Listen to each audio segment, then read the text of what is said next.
सबको good morning, सत श्री अकाल, नमस्कार, आदाब, अस्सलाम वालेकुम, जो भी होता है। चलिए, कहने का मतलब है कि आज का मेरा टॉपिक है आज के समय में आपके घर में कौन कौन हथियार रखना जरूरी है।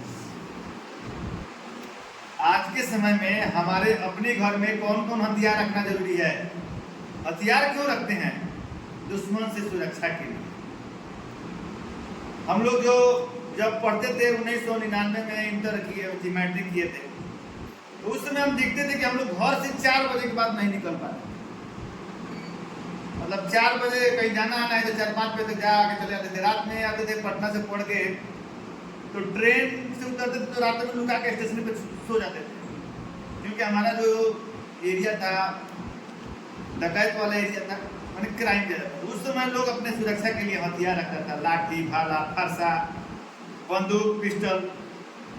आज और टेक्नोलॉजी बड़ा हो गया है, एडवांस हो गया है। आज क्या रखना चाहिए? क्या समझता है विज्ञान? बम रखना चाहिए, ग्रेनाइट रखना चाहिए, कैसे कैसे? नहीं, मेरा टॉपिक यह है कि आज के समय में घर में कौन हथियार रखना चाहिए। आज हमारा दुश्मन बाहर का दुश्मन नहीं है, आज हम अपने शरीर का दुश्मन खुद हैं। तो हमारा जो टॉपिक है स्वास्थ्य से रिलेटेड होता है, और स्वास्थ्य से संबंधित मतलब जानकारी देने के लिए हम यहाँ बैठे हुए हैं। और इसको थोड़ा सा मोटिवेट किए थे कि आज के समय में हमको अपने शरीर की सुरक्षा के लिए कौन कौन हथियार घर में होना चाहिए।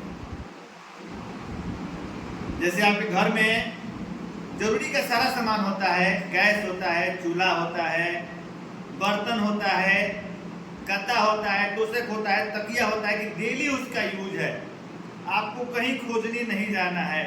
वैसे ही अभी के समय में यदि आपको सादा जीवन, उच्च विचार, यदि आपको प्रोलॉन्ग दीर्घायु जीवन जीना है, तो आपको खुद ही स्वस्थ रहना पड़ेगा, निरोग रहना पड़ेगा। और उसके लिए आपको क्या होना पड़ेगा? आपको घर में ऐसे ऐसे हथियार रखना पड़ेगा, ऐसे ऐसे यंत्र रखना पड़ेगा, जिससे आप अपने स्वास्थ्य के प्रति जानकारी प्राप्त कर सके, सचेत रह सके।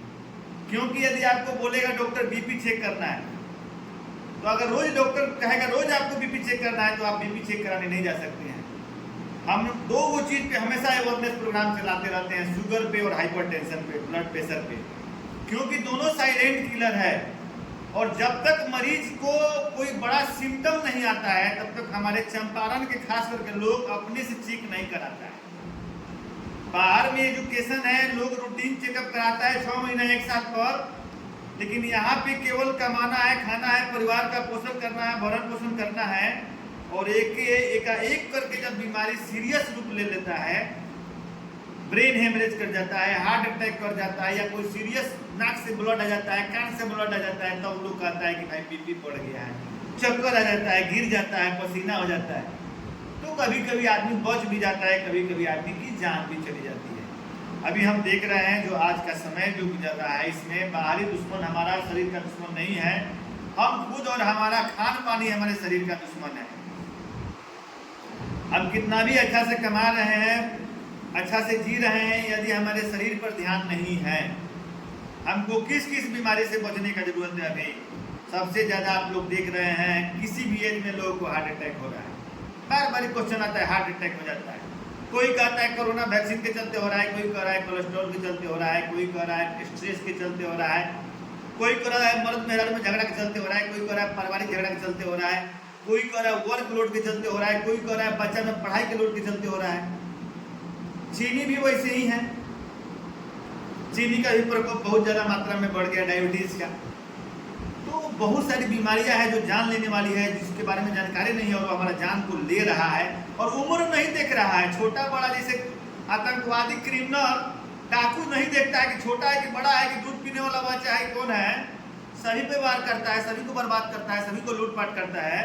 वैसे ही अब बीमारी हो गया है। सबसे बड़ा दुश्मन आतंकवादी यही घुस रहा है शरीर में घुस जाता है। जब इमरजेंसी होने में पता लगता है, यह बच्चा बड़ा नहीं देख रहा है कौन बुढ़वा है, कौन जवान है, या कौन लड़का है, किसी को भी चपेट में ले रहा है, उसमें कितना लोग बच रहा है, कितना लोग जा रहा है। तो हमारा जो काम है, लोगों को जागरूक करना, स्वास्थ्य के प्रति अवेयरनेस फैलाना, और समय समय पे स्वास्थ्य के क्षेत्र में क्या बदलाव होना चाहिए, क्या डिस्कवरी होना चाहिए, क्या प्रिकॉशंस लेना है, इस पर लोगों को जागरूक करना है। तो मेरे कहने का मतलब थोड़ा सा घुमा फिरा के मेन यही था कि जो बीमारी अभी के समय में ज़्यादा है उसके प्रति हमको अवेयरनेस पैदा करना है। तो कौन कौन सा ऐसा सामान हम अपने घर में रखेंगे ताकि हम अपने परिवार के सारा लोगों का चेकअप घर पे ही कर लेंगे, और जब बीमारी हमको फाइंडिंग मिलेगा, अगर कोई सिम्टम नहीं है तो हर रूटीन चेकअप के तरह पे 2 महीना 3 महीना 6 महीना पे हम करेंगे, और कुछ बीमारी निकलेगा तो सही समय पे डॉक्टर से मिलेंगे और सही समय पे उससे प्रिकॉशंस लेंगे, उससे संबंधित सावधानियों का पालन करेंगे तो बीमारी बहुत बड़ा रूप नहीं लेगा और हम अपनी जान को बचा सकते हैं। हम लोगों को इस पे काम करना है और इस पे लोगों को जागरूक करना है। अब देखिए, सबसे छोटा चीज बता रहे हैं, इसके बाद हम वीडियो बनाएंगे। पहले हम एक सामान वाला जो वीडियो बना लेते हैं। अभी आप देख रहे हैं कि आप लोग माइक्रो प्लास्टिक का इतना यूज कर रहे हैं, लोगों में हार्ट अटैक और कैंसर क्यों ज्यादा हो रहा है? तो जो हम प्लास्टिक का सामान यूज कर रहे हैं, हमारे सब चीज खाना के चीज में, पानी पीते हैं प्लास्टिक के बोतल में मिलता है, और फिर आप बोतल को लाते हो, एक बार पीने के बाद फेंकते नहीं हो, उसी में बार बार उसको भर के पानी पी रहे हो, जब तक बोतल करिया नहीं हो जाता है, खराब नहीं होता है। तो जितना बोतल में प्लास्टिक का छोटा छोटा मॉलिक्यूल है, एकदम सूक्ष्म मॉलिक्यूल है, वो बार बार आपके पेट में जा रहा है, आपके ब्लड में सर्कुलेट हो रहा है। चिप्स खा रहे हो, मजा पी रहे हो, स्प्राइट पी रहे हो, जो भी खाना खा रहे हो, बिस्कुट खा रहे हो, नमकीन खा रहे हो, भुजिया खा रहे हो, घर में कुछ भी खरीद के ला रहे हो, चावल दाल सब्जी, सबको प्लास्टिक से गुजरना पड़ता है, और सब में प्लास्टिक का अक्सर है, जितना भी खाने वाला सामान है। तो माइक्रो प्लास्टिक के चलते भी छोटा बच्चा में, 16 साल 20 साल के बच्चा में यदि हार्ट अटैक या किसी के चलते अगर मृत्यु होता है, तो आप अगर उसका ऑटोप्सी कराओगे तो देखोगे कि बहुत सारे केसेस में मिला है अगर कराने पर कि उसका जो आर्टरी है उसमें माइक्रो प्लास्टिक का अक्स पाया जाता है, जो ब्लॉकेज को क्रिएट करता है, और कैंसर का भी प्रकोप इतना ही बढ़ा हुआ है। आप बताइए ना कि अभी समय में कौन ऐसा खाने वाला चीज है जिसमें प्लास्टिक का यूज नहीं होता है? धुआं तो हानिकारक है ही, और सब चीज प्लास्टिक वाला चीज नहीं रख के खाते हैं। और माइक्रो प्लास्टिक का जो है इस्तेमाल कैसे उत्पादन होता है, तो उसका हम एक अलग वीडियो बना देंगे, क्योंकि अभी हमारे टॉपिक से बहुत भटक जाएंगे। तो हमारा टॉपिक मेन था कि अभी हमारे समय में क्या रहना चाहिए मेरे घर में। तो सबसे पहले आप लोग, कोरोना महामारी आया था ना, तो सारा लोग का प्यार गुम हो गया था, सारा लोग का दिमाग दुरुस्त हो गया था, गरीबी और अमीरी में सब में फर्क मिट गया था, और सारा पैसा धैल का धैल रह जाता था, लोग जीने के लिए बेचैन था। लेकिन यदि हम अभी से प्रिकॉशन करें, जीने के लिए बेचैन हो जाए, तो हम बहुत लोगों की जान बचा सकते हैं, अपने परिवार में लोगों की। अब क्या होता है कि जैसे आपने सुना होगा कि पल्स ऑक्सीमीटर, कोरोना में बहुत सारा लोग खरीद लिया होगा, 90% लोग खरीद लिया होगा, अब बहुत सारे लोग के घर में फेंका गया होगा, बिक दिया गया होगा। तो अभी आप लोग समझ लीजिए, इसका पल्स ऑक्सीमीटर नाम है, पल्स प्लस ऑक्सीमीटर नाम पड़ा है, 2 चीज मिलकर बना हुआ है। पल्स मतलब हार्ट रेट बताता है, आपके शरीर में हार्ट का पंपिंग रेट कितना है, और ऑक्सीजन सेचुरेशन कितना है, दोनों इससे हम लोग पता करते हैं। ठीक है ना, हम लोग दोनों इससे पता करते हैं। अब देखिए, अभी के समय में ओबेसिटी के चलते, स्ट्रेस के चलते, या खाना पीना में गड़बड़ी के चलते, कोलेस्ट्रॉल बढ़ने के चलते आपका हार्ट रेट बढ़ा हुआ मिलेगा। तो हमको 20 साल 25 साल के बाद हर 2 महीना 1 महीना पर या दिक्कत होने पर हमको पल्स ऑक्सीमीटर से हार्ट रेट को चेक करना है। और हार्ट रेट कभी भी 2 तरह का चेक होता है, एक होता है रेस्टिंग हार्ट रेट, और एक होता है वर्क करने के बाद हार्ट रेट। यदि रेस्टिंग हार्ट रेट जो है, माने आप कोई काम नहीं कर रहे हैं, सोए हुए हैं, बैठे हुए हैं, उस समय में स्वस्थ आदमी का हार्ट रेट कितना होना चाहिए? 60 से 100 पर मिनट, और 72 पर मिनट स्टैंडर्ड है। बात समझ में आ रहा है? वहीं एथलेटिक्स का उम्र के अनुसार थोड़ा सा एथलेटिक्स लोग का जो खिलाड़ी होता है उसका हार्ट रेट कम होता है।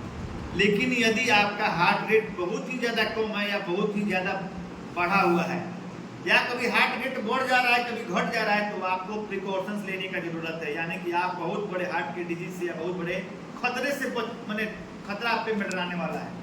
आप इससे अपने शरीर में पता लगा सकते हो कि आपका हार्ट का चाल क्या है, आपका हार्ट बैठने वाला है कि हार्ट फेल होने वाला है, कि हार्ट फेलियर होने वाला है, कि हार्ट अटैक आने वाला है। ये मशीन रहेगा तो आप इसको रूटीन चेकअप किए बिना डॉक्टर के पास जाए हुए आप अपने घर के सारा सदस्यों का रेस्टिंग हार्ट रेट और वर्क हार्ट रेट, जैसे हम बहुत काम कर रहे हैं, जैसे घर में थोड़ा सा टहल लिए, घूम लिए, कूद लिए, बाजार से आए, तो मैक्सिमम हार्ट रेट हमारा कितना जाना चाहिए, 180। हर एज के अनुसार अलग अलग होता है, 150 200 तक जाना चाहिए। फिर कुछ देर बाद बैठने के बाद यह नॉर्मल आ जाना चाहिए। तो यदि किसी का हार्ट रेट 100 से ऊपर जा रहा है, 120 है, 125 है, 130 है, 140 है, या कभी 150 जा रहा है, या कभी 120 30 हो जा रहा है, कभी 40 हो जा रहा है, तो उसको एर्दीमिया बोलते हैं। उस कंडीशन में आदमी का हार्ट कभी भी फेल हो सकता है। तो ट्रेकीकार्डिया के कंडीशन को पहचानना है। ब्रेडीकार्डिया का हार्ट रेट को समझना, दिस इज कॉल्ड ब्रेडीकार्डिया। ब्रेडीकार्डिया का मतलब कि आपको इलेक्ट्रोमैग्नेटिक करंट नहीं बन रहा है आपके शरीर में, और ट्रेकीकार्डिया का मतलब है कि आपका शरीर का मैंने आपका हार्ट रेट बहुत ही ज़्यादा है। तो हार्ट रेट बहुत ज़्यादा है तो उससे आपको बचने की जरूरत है, डॉक्टर से दिखाने की जरूरत है। लोगों एक चीज तो ये हो गया। दूसरा चीज है हमारे घर में सबसे और जरूरी क्या चीज है कि हमको ब्लड प्रेशर, स्फाइग्नोमोनोमीटर, स्टेथोस्कोप होना चाहिए। अभी के समय में सबके घर में होना चाहिए। हथियार है, जैसे आपको सुरक्षा के लिए पिस्टल, भाला, पहले के जमाने में क्या लगता था, भाला, लाठी, तलवार रखता था लोग। फिर कुछ दिन पहले पिस्टल, बंदूक, जो भी है अपने सुरक्षा के लिए लोग रखता था। लेकिन अभी के समय में हमको वो सब नहीं चाहिए। अभी के समय में हमको क्या चाहिए, पल्स ऑक्सीमीटर चाहिए, ब्लड प्रेशर मशीन चाहिए, स्टेथोस्कोप चाहिए, ग्लूकोमीटर चाहिए और वेटिंग मशीन चाहिए। वेटिंग मशीन चाहिए। ये सब हम लोग बात करेंगे। तो वेटिंग मशीन चाहिए, वेटिंग मशीन जरूरी है। अब हम सबको बताएंगे पारावारिक क्यों कौन जरूरी है। हमने बात किया था पल्स ऑक्सीमीटर के बारे में, और ब्लड प्रेशर का जांच करना क्यों जरूरी है। देखिए, ब्लड प्रेशर मशीन 3 तरह का मिलता है। एक होता है डिजिटल, एक होता है इलेक्ट्रॉनिक, और एक होता है पारा वाला। पारा वाला सबसे ऑथेंटिक माना जाता है मेडिकल साइंस में। लेकिन हमने बात किया घरेलू यूज के लिए, आप घर में यूज कीजिएगा। तो डिजिटल और पारा वाला मीटर जो होता है, एक्सपर्ट आदमी जो है, अच्छा से जिसको आवाज सुनने का जिसको जानकारी है, वही मालूम कर सकता है। लेकिन यदि पारा वाला और डिजिटल आपको अच्छा से चेक नहीं करने आता है, तो घर में आप इलेक्ट्रॉनिक रखिए। इलेक्ट्रॉनिक्स रखिए, बीपी वाइब्रेट, बीपी 2 बार 3 बार उसको बढ़िया से बांधने का, बीपी चेक करने का वीडियो बना चुके हैं। मेरा काम ये बताना इस समय यह है कि क्यों जरूरी है। ऐसे मानते हैं कि हमको ब्लड प्रेशर डायग्नोस है, उसको क्या फायदा है, नहीं है उसको क्या फायदा। जैसे मानते हैं कि अगर मेरा ब्लड प्रेशर पहले से डायग्नोस है, हम हाइपरटेंशन के मरीज हैं, पहले से हमको बीपी बढ़ा हुआ है, तो रूटीन चेकअप करेंगे वीकली भी, हमको तो यह मालूम चलेगा कि जो मेरा दवा चल रहा है वह काम कर रहा है, ज्यादा घटा बढ़ा तो नहीं रहा है। एक तो फायदा यह हो गया। दूसरा फायदा हो गया कि जिनके घर में कोई बीपी का मरीज नहीं है, जिनको ब्लड प्रेशर हाइपरटेंशन डायग्नोज नहीं हुआ है, हमारे खान पान रहन सहन के अनुसार उनको वीकली, मंथली 15 दिन पर एक बार ब्लड प्रेशर जांच करना है। ब्लड प्रेशर में हम लोग 2 तरह का जांच करते हैं, सिस्टोलिक और डिस्टोलिक। सिस्टोलिक ब्लड प्रेशर जो होता है 120 होना चाहिए, और डिस्टोलिक जो होता है 80 होना चाहिए, mm of Hg मात्रक है।